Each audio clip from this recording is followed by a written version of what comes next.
안녕하세요. 이번에 소개할 명소는 석회동굴인 석류굴입니다.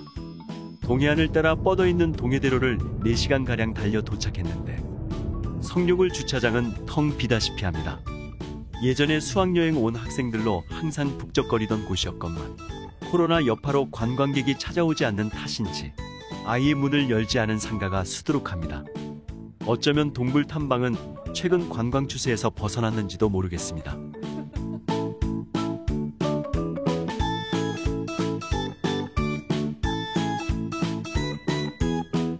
석류굴 입구로 가는 진입로입니다.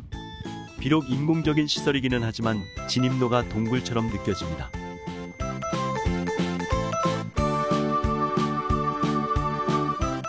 옆으로는 맑고 맑은 왕피천이 흐르고 있어 멋진 풍경을 연출합니다. 이런 곳이라면 산책하는 것만으로도 충분할 것 같습니다. 제법 긴 터널을 지나니 예쁜 건물이 나오는데 매표소입니다. 매표소가 있는 풍경도 여러 포토존 못지않을 정도입니다. 입장료는 성인 5,000원, 청소년 3,000원, 어린이 2,500원입니다. 65세 이상 경로 우대자는 1,000원인데 주변 상점에서 1,000원어치 상품을 구매할 수 있다고 합니다. 무료가 아닌 것은 주변 상인들을 위한 배려인 것 같습니다.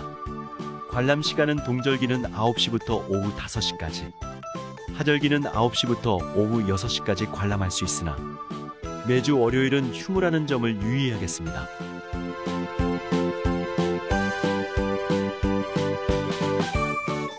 석류굴이란 이름은 임진왜란 때 석류사의 부처를 이 굴에 피난시켜 보호했다는 데서 유래했는데 고려시대의 사찰인 석류사는 임진왜란 때 소실되어 없어졌답니다.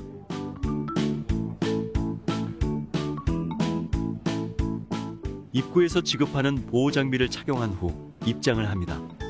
어둡고 좁은 석회동굴 특성상 안전사고를 방지하기 위해서이지요. 석류굴에 들어서는 순간부터 좁고 가파른 계단을 내려가야 합니다. 안전모가 없었다면 머리를 부딪힐 것 같았지만 이내 널따란 광장이 나타나고 별천지가 펼쳐집니다. 신비한 세상으로 모험 여행을 떠나는 기분입니다.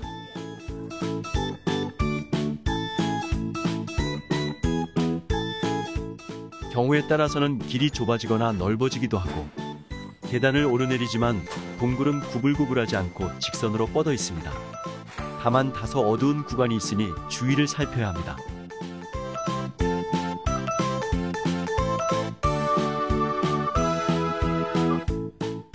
석류굴은 천연기념물 제155호로 등록된 굴입니다. 2억 5천만 년 전에 형성된 것으로 추정된다고 합니다. 국내에서는 가장 오래된 기록을 가지고 있는 동굴이지요. 삼국유사에 의하면 신라의 원효대사가 이곳에 천량함을 짓고 수도를 했다는 기록이 있다고 합니다. 하지만 임진왜란 때 주민 500여 명이 이 동굴 속으로 피난하였는데 일본군들이 동굴 입구를 막아버려 모두 굶어 죽었다는 슬픈 이야기가 전해옵니다.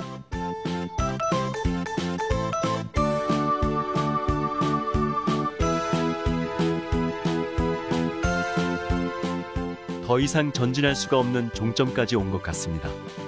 석류굴은 전체 길이가 약 870m에 이르지만 이 중에서 공개되고 있는 구간은 약 270m 정도라고 하네요. 아직 공개되지 않는 부분에는 석회동굴 생성물이 잘 보존되어 있겠지요. 다시 왔던 길을 되돌아 나가야 하는데요. 석회동굴이라 그런지 전혀 다른 곳을 지나는 것 같습니다.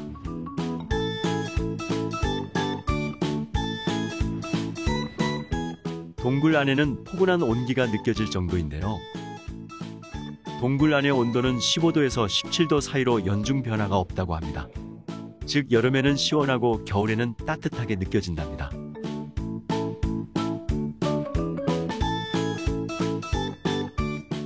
동굴의 형태가 수평적인 횡굴이어서 관광하기는 적합하지만 훼손이 매우 심하여 강력한 보호 조치가 필요한 실정이라더니 종료석을 플래시로 비추니 손때가 잔뜩 묻은 것처럼 거무스레합니다. 아무래도 기분 탓이겠지요.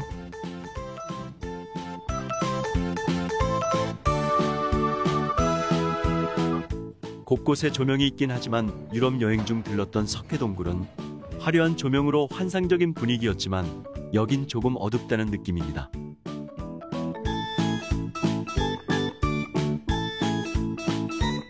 석회동굴이라 종유석, 석순, 석죽, 동굴 진주 등 다양한 동굴 생성물들을 만날 수 있습니다. 천정에서 고드름 모양으로 매달려 있는 암석은 종유석, 석회 동굴 바닥에서 죽순 모양을 한 것은 석순, 종유석과 석순이 자라나다 결국엔 서로 만나서 하나의 기둥 모양을 형성하면 석주라고 한답니다.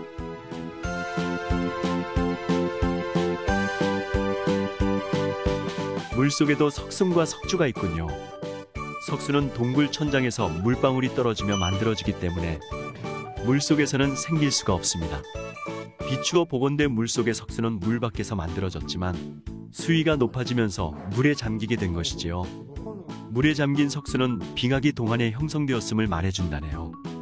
석류굴은 수많은 종유석이 금강산 같이 보인다고 하여 지하 금강이라고도 불린다더니 헛말은 아닌 것 같습니다.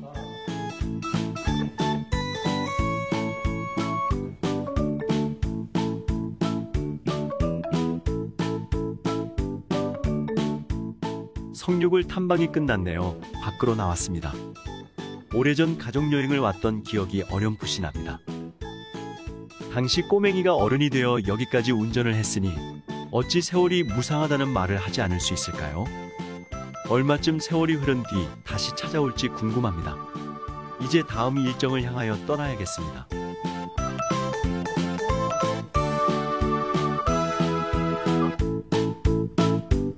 번샘의 다음 이야기도 기대해 주시고 구독과 좋아요로 응원해 주세요. 감사합니다.